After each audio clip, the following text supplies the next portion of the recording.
la familia de nosotros éramos alrededor de más o menos unas 70 personas, Ok. entre primos, Todos eran tíos, de Armero.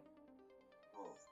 Ahí en la casa, por lo menos está la familia, una hermana de papá que era mi tío Jorge, estaba la familia de mi tío Rafael también. La familia de mi tío Jorge se fueron todos en la tragedia porque parece ser que a ellos nunca los encontraron. Ok. Nos reunimos en diciembre, por ejemplo, cuando hacíamos las reuniones en diciembre en Armero, en la casa de mi tío Alberto, que era una casa grandísima, con patio inmenso. Nos reunimos más o menos como 60 personas, mal contadas. Entre lo que te digo, primos, todo eso, de la familia de papá, todo. Quedamos alrededor de 25 personas de la familia. Dios mío. Yo vivía ahí de la esquina del hospital, media cuadra bajando. En toda la calle que queda frente al hospital, en toda la esquina, media cuadra vivía yo ahí bajando. Entonces, cuando yo salí de Armero, esa noche que nos avisaron, porque la verdad nosotros no creíamos que fuera a pasar nada, porque días antes, como 8 días, 15 días antes, en esa época no existía ni riesgos y desastres, nada de esa situación. Cuando empezó a molestar el nevado, en Armero había una represa natural que era la represa de Lagunilla, Sí. que es la piedra esa grande que quedó ahí en la mitad del parque, del pueblo, ahí junto al parque principal. Sí. Para esa época estaba en Geominas. Entonces, el riesgo que teníamos latente era de pronto que una inundación del pueblo supuestamente para esa época. Entonces, el gobierno lo que hizo en su sabiduría envió a dos geólogos del Instituto Geográfico Agustín Codaxi a ver qué podían hacer. Ellos determinaran qué peligros había. Los tipos se tiraron todo un fin de semana, se fueron hasta el Nevado, pasearon, vinieron, comieron y todo el cuento. Y finalmente hicieron una reunión como a las 4 de la tarde en la iglesia principal, en la iglesia de Armero, en la San Lorenzo. Sí. Entonces, pues más de la mitad del pueblo reunida y los manes dijeron que no, que los ingenieros dijeron que no era ningún problema, que eso no iba a pasar nada, que el pueblo no le iba a pasar a suceder absolutamente nada, que si acaso de pronto nos inundábamos. Ok. A lo que coloquialmente pues mucha gente se preguntaba, bueno, y entonces, si se inundan entonces hubo quien preguntó eso, dijo, levantó la mano y dijo, sí, venga, y los que no sabemos nadar, ¿qué hacemos si el pueblo se inunda? Entonces el man muy coloquialmente contestó, pues duerman con un salvavidas debajo de la cama. Y si su merced mira de pronto los videos de la tragedia de Armero, hay muchísimos cadáveres que tienen un neumático alrededor de la cintura. Porque estaban preparados para una inundación. Se supone que era una inundación, nosotros no esperábamos una magnitud. Ahora, lo que yo tengo entendido es que el Nevado del Ruiz nunca hizo erupción. Por eso te hago la aclaración de que la gente dice que bajaba la lava, que no sé qué. Eso es pura mentira. Hasta donde yo tengo entendido, el Nevado del Ruiz nunca hizo erupción. El Nevado del Ruiz se calentó. Ok. ¿Sí? Y al calentarse la superficie, pues desprendió un bloque de hielo, dicen que de unas dimensiones súper grandes, unas dimensiones, no sé, te hablaría carretas y te digo ahorita cuántos metros por cuánta de altura, con cuántos metros cúbicos de agua contaba. No se sabe. Yo por lo menos no lo sé tampoco, yo creo que nadie tiene ese dato.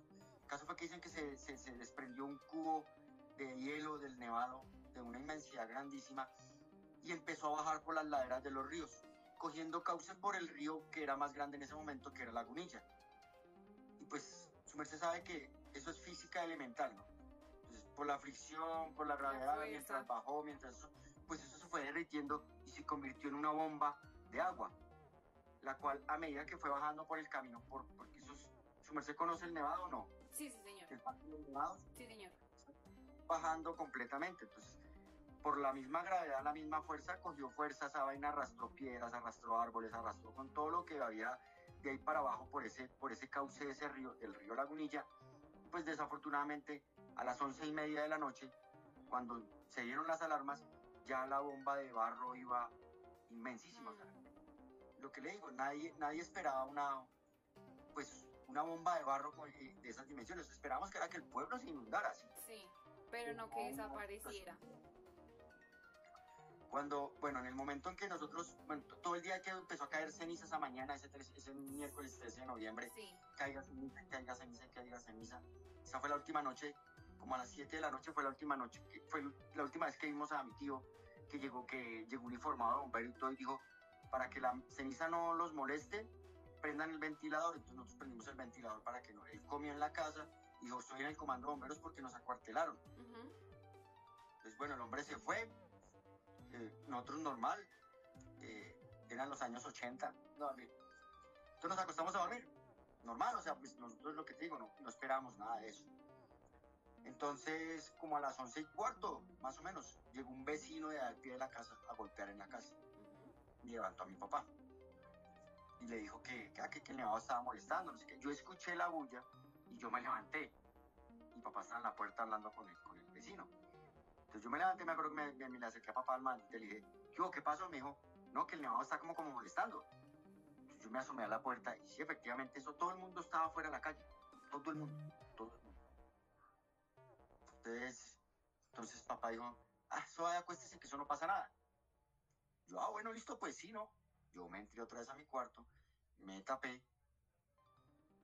y a los 15 minutos, a las 11:30 en punto, cuando vi fue que entró papá al cuarto con la linterna en la mano y dijo, se viste ya y nos vamos. Entonces, claro, entonces nos vestimos, no sé qué, salimos. Después nosotros salimos por el patio. Cuando salimos por el patio, efectivamente, yo tenía 14 años, como te cuento, y el agua que bajaba en ese momento, porque era agua, me daba a mí en las rodillas, me daba en la rodilla el agua. Entonces nosotros salimos caminando, la cuestión era supuestamente que si pasaba algo, daban una alarma, había que salir hacia una parte alta del pueblo. Una de las partes altas del pueblo era el Cerro de la Cruz, de las Tres Cruces abajo, pero eso quedaba muy abajo. Eso quedaba en un barrio que se llamaba San Antonio, pero era bajando. Quedaba mucho más lejos que salir a la Panamericana y supuestamente salir hacia Guayabal, a lo que era Guayabal en esa época, que ahorita es Armero Guayabal. Sí, Armero Guayabal. Bueno, entonces nosotros, pues, como ya estábamos tarde, ya fuimos prácticamente, creo que los últimos que salimos de la cuadra, porque ya no había nadie. O sea, éramos nosotros nomás, el núcleo familiar mío. Entonces salimos hasta la carrera 18, que es hoy la Panamericana. Ok. Entonces la principal, que es donde está el hospital. Sí. Y arrancamos hacia donde está el comando de bomberos. Okay. Entonces nosotros salimos corriendo porque supuestamente como íbamos para Guayabal corriendo, imagínate. Guayabal más o menos queda a pie, de Armero a Guayabal se camina uno más o menos media hora, 40 minutos. Caminando. Sí. Entonces suave. Entonces nosotros pensábamos que salir corriendo hacia allá, imagínate esa hora, a las 11:30 de la noche. Se escuchaba cuando yo salía, yo recuerdo que salimos a la 18 y se escuchaba como cuando hay una estampida de ganado. Escuchaba muchísimo eso. Sí. Un ruido maluco, pero no se veía nada, porque no había luz en el pueblo, ya se había ido la luz. Entonces salimos hacia la 18 y cogimos hacia Armero, hacia Guayabal, hacia lo que es Guayabal, y pasamos por el comando de bomberos. Saliendo ya, pasando el comando de bomberos como unas 2 cuadras creo yo, había una bomba, una estación de servicio, creo que era eso, Terpel, no recuerdo bien ahora. Y saliendo en ese momento de ahí, salió un carro, pero desmechado. Sí. Y desafortunadamente con el bumper alcanzó a golpear a mi mamá en uno de los costados y la tumbó al suelo. Madre. Pasaban los carros así, motos, carros, pero eso no miraban nada, sino que hubo, corra. Entonces había mucho tráfico también, ya por ahí, o sea, pasaba mucho carro, mucha moto rápido. Y recuerdo que papá, entonces nos paramos ahí en la esquina de esa estación de servicio. Y recuerdo mucho que papá nos dijo, bueno, si nos tenemos que morir, nos morimos aquí todos, pero no nos vamos a dejar matar de un carro, porque los carros no respetaban nada. Y pues después del incidente con mamá, pues claro. Sí. Entonces nos paramos en la esquina y claro, el susto más berraco porque no se veía nada. No se veía sino pasar las motos y los carros, pero eso fue cuestión de, ponle tú, de 5 minutos. Fue súper rápido y no siguieron caminando.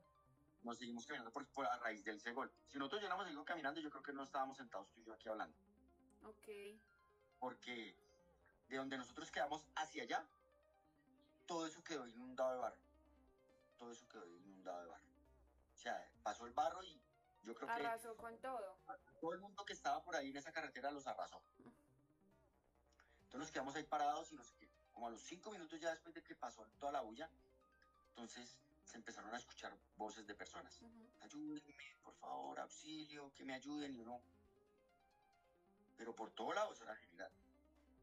Entonces, nada, entonces pues ya en bomberos se veían luces de linternas y eso, y se veía que había aglomeración de gente. Entonces papá dijo, no, pues vámonos para bomberos, a miramos a ver qué pasó allá, a ver qué hacemos. Sí. Nos devolvimos y efectivamente ahí en bomberos, en el comando de bomberos, habían alrededor de unas, di tú que 120, 150 personas, así todos ahí arrumados. Sí. En esa época el comando de bomberos lo estaban construyendo el segundo piso, entonces estaba una plancha grandísima y no sé qué. Entonces me acuerdo tanto que el comandante de bomberos Campo Elías, se llamaba el señor, dijo, no, pues súbanse a la plancha y esperemos a ver qué pasa. Efectivamente, nosotros nos subimos a la plancha ese día, ya para el día jueves amaneció, y el tipo efectivamente, el tipo sí a las 6 de la mañana pasó, pero el tipo pasó, perdón la expresión, pero pasó en la mierda, porque la avioneta se veía así chiquitica, no sé quién resultó con un radio, y no recuerdo la emisora donde, cómo era el que llamaba la emisora por la que ellos hablaban. El caso fue que cuando Juan José dijo, no, tenemos comunicación directa con un piloto que está sobrevolando en este momento Armero, y sí, nosotros veíamos la avioneta y escuchamos la radio. Y entonces usted, señor piloto, ¿qué está viendo? No, mire, estoy ahí sobrevolando Armero, no hay sobrevivientes. No veo nada, todo es barro. Exacto, entonces nosotros abajo decíamos, venga, pero ¿cómo así si este man va y dice que no hay sobrevivientes? Y O sea, no nos ustedes van a ahí, no, sin poder gritar, sin poder que los escucharan, que los vieran. Todo el mundo abajo con toallas, haciendo así, y grite, pero la avioneta, lo que te digo, Estaba pasando muy lejos. Si se pudiera pasar a una altura razonable, uno dice, bueno, está bien, es que pasó razonable a una altura, y el tipo no vio nada, listo, pero no, el tipo no pasó lejísimos.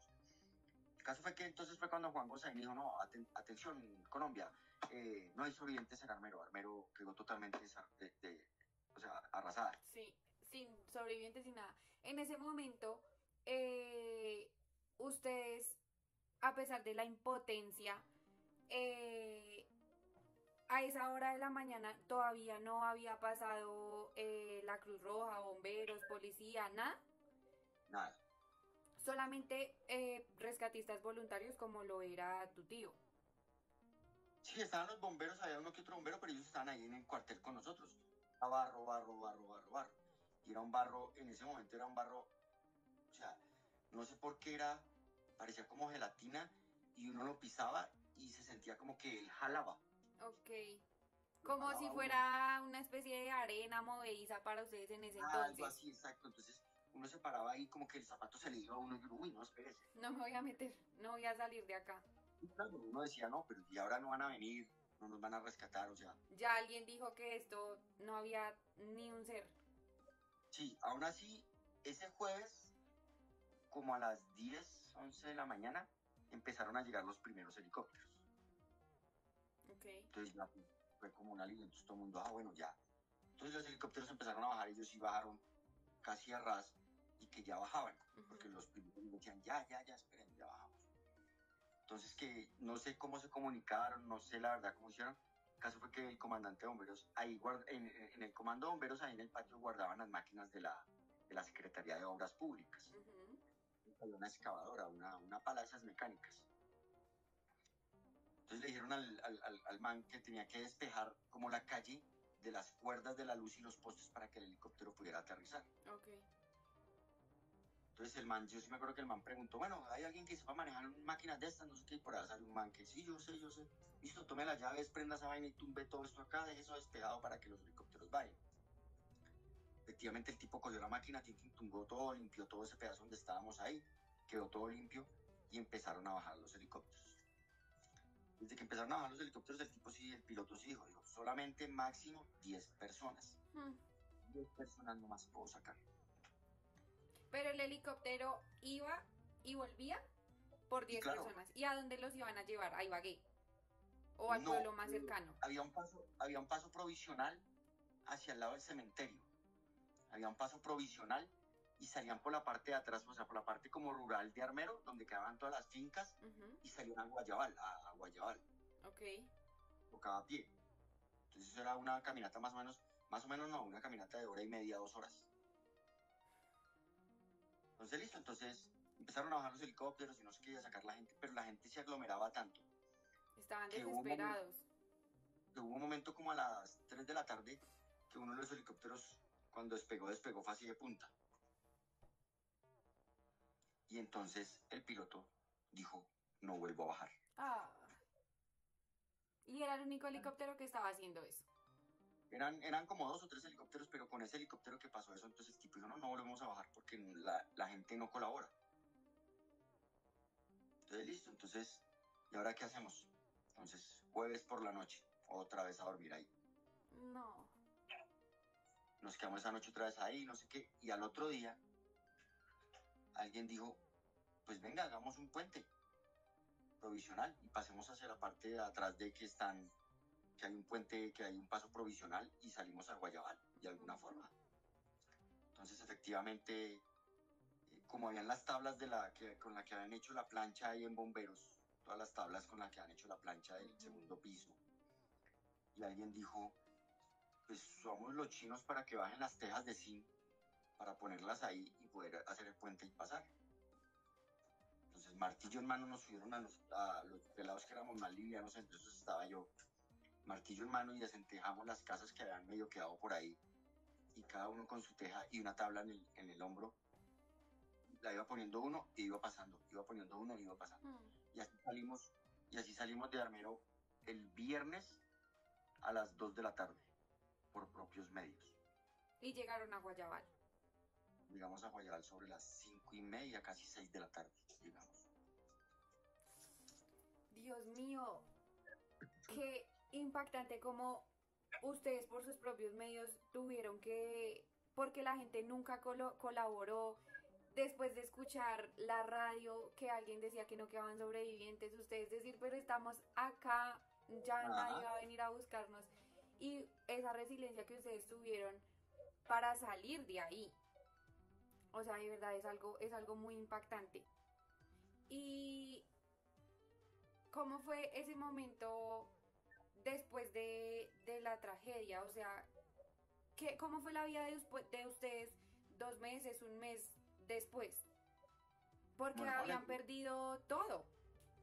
nosotros salimos bueno, llegamos a Guayabal, ¿cierto? Sí. Papá fue a la iglesia a averiguar si de pronto veía a mi tío, al hijo de él, y a ver si alguien tenía de pronto razón de él, y pues nadie daba razón. Entonces, papá, el afán de él era llegar aquí a Bogotá, porque hasta donde tenemos entendido, la familia de nosotros estuvo buscando, la familia de nosotros de aquí de Bogotá nos estuvieron buscando hasta el viernes en la mañana. Ok. Encontraron a un amigo de papá y le preguntaron que qué sabían de él y de la familia. Y el amigo de papá le dijo, es que el hijo de uno de mis tíos le dijo, no, el papá se llamaba José. La familia de José y la familia se murieron, todos murieron en la tragedia. Entonces la familia ya nos daba por muertos y ellos se regresaron para acá, para Bogotá, ese viernes como a las 9 de la mañana. Porque ellos estaban desde el jueves, nos estaban buscando. Sí. Pero como nadie daba razón, y perdieron la esperanza. O sea, y se encontraron a este señor y les dijo que no, que la familia se había muerto todos, entonces ellos se devolvieron. Sí. Entonces, bueno, entonces llegamos a Guayabal, y entonces papá, la afán de él era llegar aquí a Guayabal, aquí a Bogotá, pues porque aquí teníamos la familia. Entonces nos montaron en una volqueta. Que nosotros necesitamos llegar a Bogotá. Entonces dijeron, un señor dijo, mire, yo voy en esta volqueta, voy hasta Honda, los dejo en Honda y ustedes verán cómo llegan allá. Entonces dijimos, listo, pues ya en Honda ya es otro cuento. Sí. Entonces nos montamos en la volqueta y nos fuimos hasta Honda. Apenas llegamos a Honda, el tipo, listo, llegué, por favor se bajan, entonces nos bajamos y todo el cuento. Y en ese momento nosotros nos bajamos de la volqueta, descendemos de la volqueta, venía un oficial de policía. Tiempo después fue que yo no conocía rangos en esa época ni nada, pero tiempo después fue que me di cuenta que era un subteniente. Ok. De Honda. Ahí en Honda estaba el tipo. Entonces papá lo abordó y le dijo, agente, qué pena, mire, hágame un favor. Lo que pasa es que nosotros acabamos de salir de Armero, somos sobrevivientes, vamos para Bogotá y no tenemos un peso, ¿qué hacemos? Y el tipo nos miró y dijo, listo, mire, hagan una cosa, pasen el puente y al otro lado yo ya les llevo transporte y miro a ver cómo hacemos para que lleguen a Bogotá. Entonces, listo, nosotros pasamos el puente, todo el cuento, no sé qué. Esa imagen también, eso fue parte de lo que me hizo que yo entrara a Cruz Roja como tal, porque esa imagen de Cruz Roja que yo tengo de una lancha con voluntarios de la Cruz Roja atravesando el río así de lado a lado, sacando cadáveres. Es muy impactante.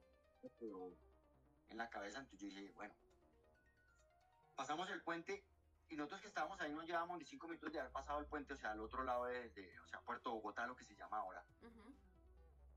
Cuando llegó el policía, y eso, así como el cuento, tú dirás que es chistoso, pero es tipo película. El tipo no dejó ni que el carro parara cuando abrió la puerta y se bajó. Así estilo película, caminando y listo, mire, súbanse ahí que el man va para Sasaima. Ahí hay un albergue para ustedes. Habíamos más personas, ya habían más personas allá al otro lado del puente. Okay. Pues así, listo, súbanse. Entonces nos subieron al camión y nos trajeron hasta Sasaima, a un albergue que estaba ahí. No voy a hacer llegar porque no tengo los medios, pero este señor los lleva hasta Sasaima y hay un albergue. Váyanse para allá. Sí, llegamos efectivamente aquí a Sasaima y nos llevaron a un albergue, llegamos como a la... yo creo que pues en ese momento perdí la noción del tiempo, pero eran como las 11, 12 de la noche. Ok. Entonces, pues ya uno con la ropa de 3 días, todo embarrado, De lodo. Entonces me acuerdo tanto que nos dijeron, bueno, se quieren bañar, se quieren cambiar de ropa, nos dieron ropa, nos dieron zapatos y un baño de agua caliente. Bacán. Y como ya la hora de haber llegado, nos dieron de comer, porque pues, imagínate, llevamos 3 días sin comer. Estábamos tomando era solo líquido. Y es chistoso porque uno en esos momentos no le da hambre. Están pensando en otra cosa. Sí, uno está como pendiente, como más como a sobrevivir, pensaría yo, inconscientemente, sí, que no en llenar el estómago. Sí daba sed y pues uno tenía agua, porque eso raqueteamos todas las tiendas, sacando el agua, sacando las cosas así como para hidratarnos. Entonces, listo, en esa semana entonces nos dieron de comer, no sé qué, bueno, listo. Cuando como pasada la medianoche llegó el cura del pueblo, que si alguien tenía familiares en Bogotá. Dijo, sí, claro, yo tengo, allá están unos hijos, entonces los llamo. Entonces el tipo apuntó el número, en esa época ni celulares, ni nada de esas vainas habían. Entonces tocaba solamente línea fija. Entonces el tipo le dio al papá el número del teléfono de la familia acá, no sé qué, si se más. Y como a la media hora llegó el tipo otra vez y que la familia cerquera, sí, aquí estamos, que mañana vienen sus familiares por ustedes, que se alegran que estén vivos, que los daban por muertos, no sé qué, y dio la razón completa. Entonces, bueno, listo. Al otro día nos levantamos, a pesar de que llegamos tarde, pero igual nos levantamos temprano. Yo sí me acuerdo que yo me desperté otra vez temprano. Entonces, otra vez que el bañito, que no sé qué, qué tal, nos regalaron un cepillo de dientes, crema dental, que para que tuviéramos para cepillarnos. Y nos llevaron a un comedor a desayunar, porque nos tenían un desayuno. No, venga, desayunan, no sé qué. No, pero es que nosotros nos vamos ahora, no me importa, vengan, desayunamos, ¿para qué? Muy bien ahí en Sasaima. Y como a las 10 de la mañana llegó la familia en una camioneta, como en una aerovan que llaman ahora. Sí. Y ya felices porque pues estábamos vivos, no sé qué y tal. Y nos trajeron aquí a Bogotá y empezamos como el proceso, ¿no? Porque nosotros, lo que tú dices, nosotros llegamos con lo que teníamos puesto. Sí, y ya empezaron como a adaptarse nuevamente. Lo que teníamos puesto nos lo habían dado otra vez ahí en Sasaima. Ya ni la ropa con la que habíamos salido de Armero la teníamos. Entonces llegamos a la casa de un tío, entonces a registrarse, papá fue a registrarnos y a registrarse como cabeza de familia para que le dieran el carnet que lo identificaba como damnificado de Armero. Sí. Entonces en esa época inventaron la famosa fundación esa, Resurgir, que fue lo que se terminaron robando la plata y todo eso. Okay. Entonces, y empezó papá como la búsqueda de mi hermano, de mi tío, el que murió en Armero. El rescatista. Empezó a hacer la búsqueda, él salió en televisión, él se llamaba Alonso Cerquera, entonces papá salía con la foto de él uniformado de bombero, mire si lo han visto, no sé qué, ¿no? Nosotros duramos aquí, o sea, llegamos aquí más o menos no, eso fue el 13, 14, 15, el 16 de noviembre del 85 llegamos aquí a Bogotá. Okay. Duramos ese resto de mes, mientras papá hacía las vueltas y buscaba a mi tío, mientras nos registraban, y la Cruz Roja nos dio ayudas. Entonces nos empezaron a dar mercado, nos dieron colchonetas, nos dotaron de camas, de cobijas, de sábanas. Sí, nos empezaron a dar todo eso. Y empezó como la ayuda económica del gobierno. ¿Y por cuánto tiempo tuvieron esa ayuda económica? Y si no estoy mal, creo que como por casi un año. Siempre fue una buena ayuda para ustedes, o como lo... Claro, porque papá era de profesión zapatero, Ujú. pero el taller a él se le inundó el taller, él no pudo sacar Nada. una puntilla de la casa. Él pudo entrar 3 meses, 4 meses después, pudo entrar armero con un permiso que daban porque no permitían la entrada de cualquier armero. Ujú. Fue escoltado por el ejército y todo el cuento para poder entrar al taller y poder sacar la medio herramienta que pudo sacar porque él no pudo sacar todo, para volver como a reiniciar la vaina, ¿sí me entiendes? Sí. Entonces, bueno, llegamos, papá fue armero, sacó la herramienta, no sé qué, y volvió aquí a Bogotá. Pero en uno de esos viajes armero, él tenía muchas amistades ahí en el Líbano, Tolima. Entonces, en uno de esos varios Tenía que viajes entrar que hizo ahorita. armero, fue a Líbano y él tenía muchos amigos allá y los amigos empezaron a decir, no, véngase para acá que nosotros negros, nosotros le ayudamos para que le den una casa. Aquí la alcaldía da una casa, manito, véngase que nosotros le ayudamos para que le den una casa. Y es la casa que efectivamente nosotros tenemos ahorita en el Cedral, allá en el Líbano. Esa casa se le dieron a papá porque fue sobreviviente armero. Ok. Y bueno, pues sí, entonces papá dijo, bueno, ya llegó, o sea, pasó diciembre, pasó enero, ya íbamos por febrero finalizando y no daban razón de mi hermano, ni nada de ese cuento, ni nada de esas vainas. Entonces papá dijo, listo, nos vamos para Líbano. Entonces, pues uno en esa época, uno que hacía caso. Cuando decía a mi papá, Y se fue al baile, Líbano. entonces papá dijo, ven, empacamos las cosas, lo que teníamos, y en el Líbano, sí, efectivamente en el Líbano llegamos a vivir, más o menos duramos viviendo como casi 6 meses en arriendo en una casa que papá consiguió, Sí. y mientras le entregaban la casa, mientras gestionaban lo de la ayuda de la casa y no sé qué, y ya después le entregaron la casa a papá y le empezaron a entregarla yo porque la casa la entregaron en obra negra, o en obra gris que llaman. Ok, sí. Ustedes ya luego tenían que empezar a construirla. Exacto, pero igual la alcaldía le daba a papá la arena, los ladrillos, Ah, todo eso igual comprado. seguían con la ayuda. Sí, pero entonces ya la mano de obra sí la ponía papá. Ok. Y pues papá tenía amigos que eran maestros de obra. Entonces los amigos de papá, ¿para qué? Vamos a levantar ese muro, listo, vamos a levantar. Y los manes se venían con la cuadrilla de trabajadores de ellos y levantaban el muro sin cobrarle un peso a papá. Y así levantaron la casa que actualmente está en el Líbano. Ok. Y ahí pues no, nada, de ahí entonces empezamos ya como la vida otra vez, como la vida normal, ¿no? Ya empieza uno como a adaptarse otra vez, entonces Sí. ya tocaba estudiar, entonces a matricularnos en los colegios, los que estábamos pequeños, pues, entonces no, ¿qué hubo? Vamos a estudiar en tal lado, vamos a estudiar en tal otro, y ahí sí fue que empezamos a levantarnos nuevamente. Ok. Después de, o sea, tuvieron esas dos ayudas, tanto de la Cruz Roja y cuando llegaron al Líbano, tuvieron también un apoyo del Estado. Pero ustedes necesitaron o de pronto les brindaron algún apoyo psicológico o no fue necesario. Para nada. No se los brindaron. No, es que para esa época, desafortunadamente el término de primeros auxilios psicológicos no existía, Ok. no se daba. O sea, usted mire a ver cómo, es como dijo Carl Sagan, mire a ver cómo lidia con sus demonios. Sí, mire cómo vuelve a renacer Y prácticamente. entonces, sí, por lo menos a mí, por ejemplo, yo duré casi, sin mentirte, duré como casi un año con pesadillas con eso. De pr- Estamos tan Y, cerca del nevado, va a volver a pasar o... y, Ay, no. y hay veces, me acuerdo tanto que una vez fue una práctica en Cruz Roja que hacíamos en esa época, cuando yo ingresé al voluntariado tiempo después, yo ingresé al voluntariado de Cruz Roja 4 años después de que salí de armero. Ok. Ingresé al voluntariado y estábamos haciendo el curso para voluntario y había una práctica que se llamaba la práctica de caminata nocturna. Mm. Entonces lo llevan a uno por una carretera a caminar, no sé. Y esa noche me acuerdo tanto que íbamos por la caminata cuando yo empecé a escuchar un ruido y era muy similar al que escuché cuando salí de la casa del armero. Que yo me acuerdo que yo me desesperé y yo boté el morral que llevaba y yo estaba mirando para dónde pegaba a correr porque me llené de pánico. Sí, claro. Si no es porque un compañero me puso la mano en lo mismo, se queda tranquilo, tranquilo que es un camión que viene ahí arriba. Mm. Y me agarró así el hombro y me apretó y pero yo, es como se dice popularmente, me paniqué.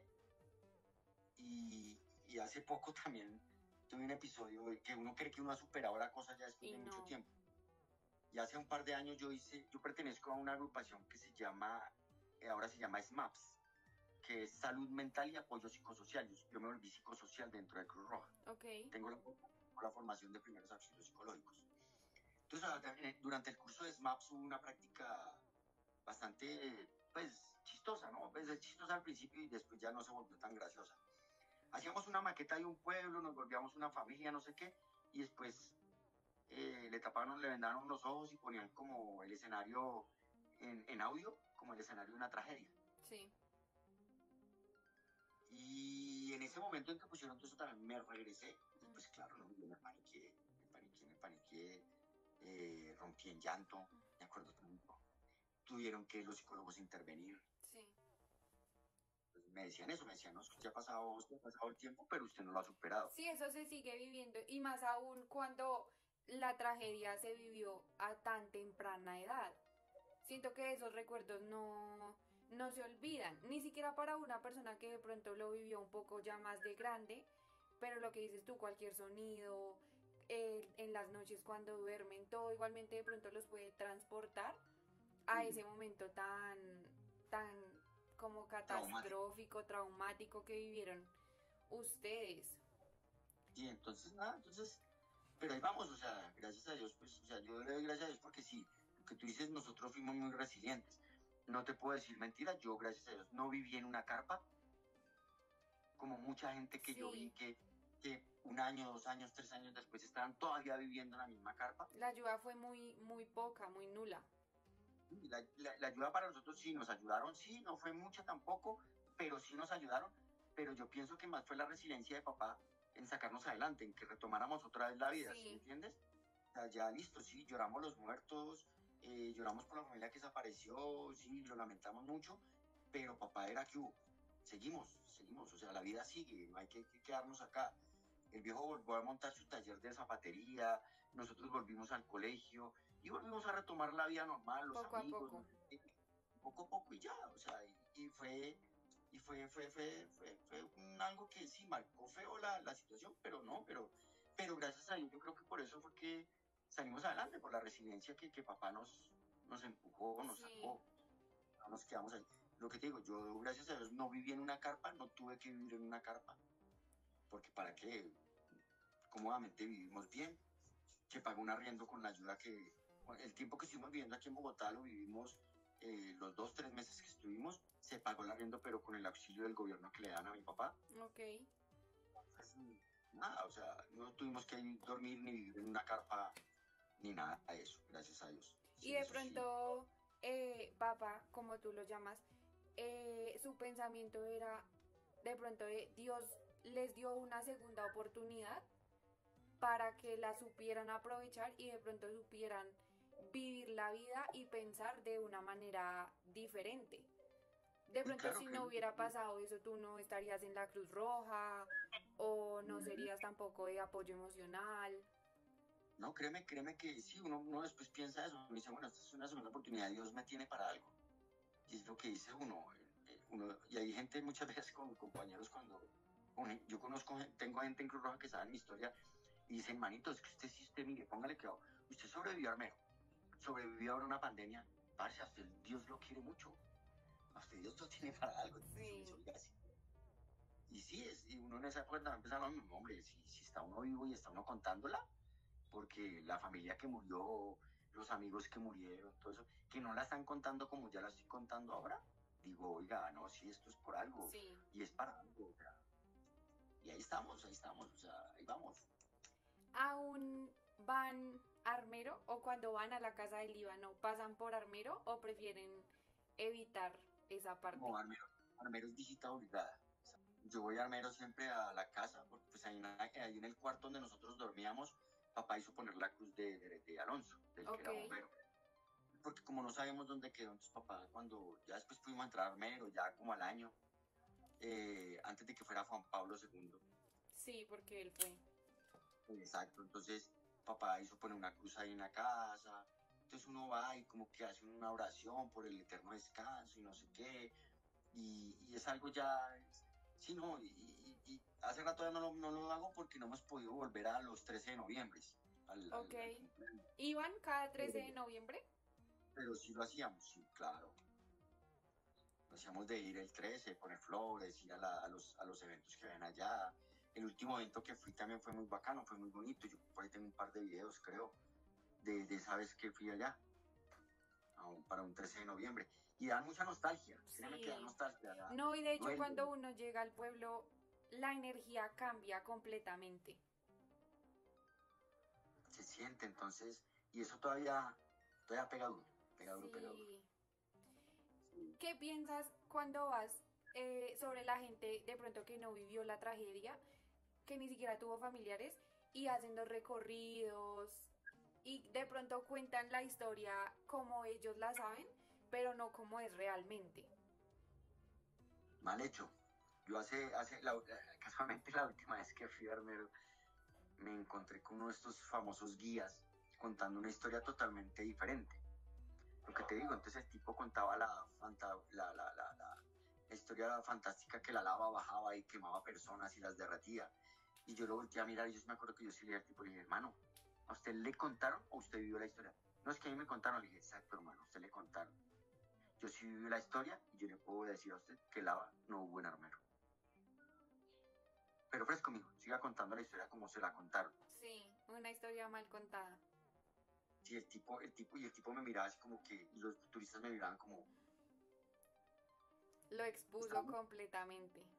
esa vez estábamos con mamá, o sea, mi abuela que fue la que o sea, yo me crié con mis abuelos maternos, y Ujú. yo me crié con ellos, y ellos eran los que vivían en Armero con nosotros. Ellos me tenían a cargo cuando yo estaba chico. Ok. Y a ellos fueron los que yo me acostumbré a decirles papá y mamá. Ujú. Y esa última vez que fui, ya mamá podía caminar todavía y mamá estaba con nosotros y fui con mamá y estuvimos allá. Y caminamos, hicimos la vuelta, estuvimos allá donde Juan Pablo estuvo, estuvimos en la casa. Esa estatua de Juan Pablo también es muy imponente. Sí, pues dime a mí que yo vi a Juan Pablo arrodillado Mm. en persona allá en Armero un año después de que sucedió la tragedia, que fue cuando él aquí a Colombia y declaró Camposanto Armero. Sí, sí, Y tengo conocimiento de eso. yo, yo tuve la fortuna de ver a Juan Pablo II arrodillado ante esa cruz. El hospital era de 5 pisos. Sí, Y ese único piso que se ve ahí, que de hecho parece un primer piso, es lo de lo enterrado que quedó. exacto. Y si tú te das cuenta, tú vas y miras el hospital quedó así. Era un Sí, edificio así derecho. Y el hospital del mismo impacto del barro quedó así.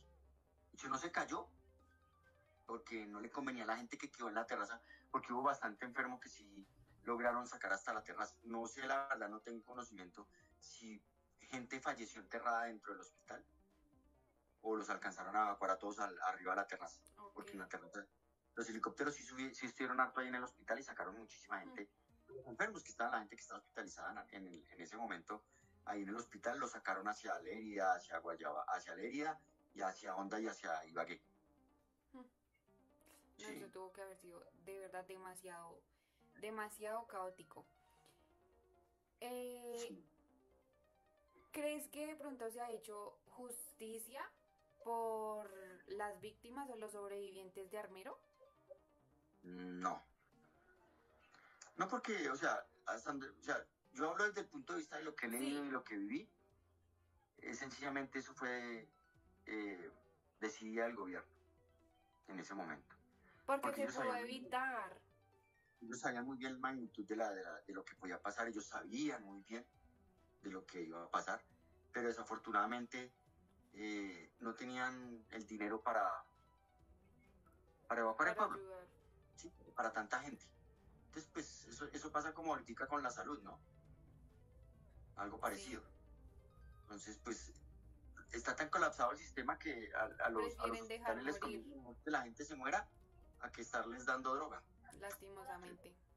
Exacto. Entonces, en ese momento, pienso yo, por lo que he leído, por lo que me he documentado desde la tragedia de Armero, el gobierno no le convenía que la gente saliera completa, entonces, porque no tenían los medios para indemnizar a la gente, ni para pagarle a la gente las propiedades, ni nada de eso, porque ellos sabían que el pueblo iba a desaparecer.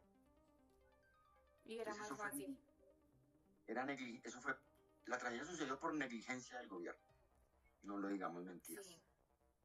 es verdad. Porque el volcán estuvo en alerta durante 2 meses, o sea, en alerta Ah, máxima. más de 2 meses, sí, eso se sacaron los mapas. Yo me acuerdo que los primeros mapas de riesgo que los vi en Armero cuando, lo que te digo, cuando las reuniones con los famosos ingenieros de Ingeominas y ya después Decidieron simplemente decir, no, o sea, sí, duerman lo que te digo, con con un flotadores. flotador. Normal, es que el pueblo se inunda y al otro día llegan, sacan el agua y ya, vuelven no, la vida normal al pueblo. Y la vida normal al pueblo nunca volvió Nunca porque volvió. murieron toda la cantidad de personas que murieron. Don Ricardo, esta tragedia de pronto no va a volver a ocurrir en esa magnitud, porque pues es algo de la naturaleza, es imposible impedir que algo así vuelva a pasar. ¿Qué mensaje daría sobre lo ocurrido? Pues nada, que hay que siempre prepararnos, hay que estar preparados. Fíjate que siempre hay que tener un plan B. Nosotros no teníamos nada en esos momentos, no había nada. Entonces, y que hay que dejar la tecnología a un lado, que la tecnología sirve, claro, sí sirve, pero hay que estar más preparados, no sé, ante esas tragedias, ante esas situaciones, porque lo que tú dices, la cuestión climática y ahora como el clima está de loco, peor todavía, Sí. y ponerle cuidado bien al cambio climático y todo eso, o sea, prevenir, tratar de estar como pendiente de la comunidad, de todos los riesgos que hay. Me parece a mí que todas esas cosas se pueden mitigar, todo eso se puede mitigar, y más ahora aprovechando la tecnología también. Sí, porque también tengo entendido que de pronto a muchas personas, y en un caso muy puntual que lo fue Omaira Sánchez, no la pudieron salvar porque no había ni los recursos ni la tecnología que de pronto hay hoy en día para ayudarla a salir de donde ella estaba enterrada. Lo que tú dices, era algo tan espeso que sentían que los como que los sumergía, los arrastraba. Sí, exacto, entonces, no, y aparte de eso dicen que Omaira Sánchez tenía había una Como placa unos de concreto, palos. una placa de concreto que le atravesó las piernas completamente, así las varillas, Sí, ella era para que de pronto, si hubiera a las ramas, quedado, era sacar. solamente el torso. Exactamente, entonces dicen que igual con las heridas que ella tenía ya no sobrevivía si la sacaban. Pues desafortunadamente colapsó, ya después de tantos días colapsó. Lo de ella también fue tenaz. Bien complicado, sí. Bueno, don Ricardo Cerquera, esta fue una entrevista aceptada por su merced. En ningún momento mi intención de pronto fue hacerlo sentir mal o irrespetarlo ni nada. Es más, quise ser muy respetuosa, escucharlo en todo momento y darle pues primero las gracias por aceptar la entrevista y segundo por contar su historia, ya como lo dije, una historia de resiliencia y Gracias.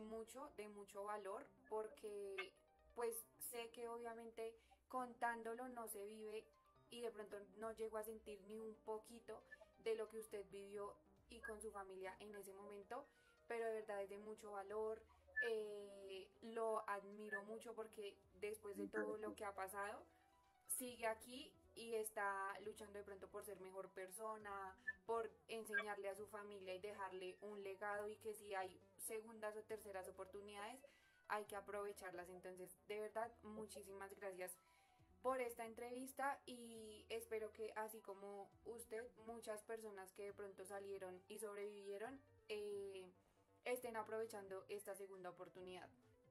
No, a ti te agradezco muchísimo por la oportunidad para volver a contar mi historia, que esa duele, porque no te puedo decir que no, Sí, duele, claro, trae mucha memoria. pero sirve, a mí me sirve muchísimo el desahogo también. Y cada vez que cuento la historia me siento muy orgulloso de lo que soy, cuando sobreviví, de mi familia que me sacó adelante, de mi papá que fue una persona, lo que te decía, fue la persona que nos impulsó, que siempre nos dijo para adelante, ya sucedió esto, vamos para adelante. Y nada, no, te agradezco a ti por la oportunidad de contar mi historia nuevamente, de recordar cositas. Y nada, no queda más sino cualquier cosa con muchísimo gusto a la orden de lo que necesites.